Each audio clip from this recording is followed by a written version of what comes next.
আল্লাহর কাছে ক্ষমা চাও, দুনিয়াটা কিছুই না রে যুবক। ওই কবরে যাওয়ার পরে গুনাহগারের কবরের দুই পার্শ্বের মাটির চাপ পাজরের হাড় চুরমার হয়ে যাবে। একটা নয়, দুটো নয়, 70 থেকে 99টা সাপের কামড়। কবরের ভিতরে জাহান্নামের আগুন।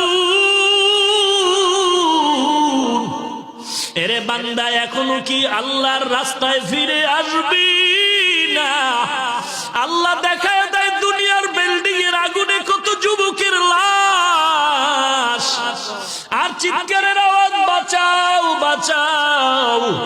একটু চিন্তা করে দেখ, যখন আগুন লাগছিল শরীরের মধ্যে তখন ওদের কেমন লাগছিল, অবস্থাটা কেমন হয়েছিল। ওরা যখন আগুনের মধ্যে সবাই জানালা দিয়া হাত দিয়া কয়, কে আছো, আমাদের বাঁচাও।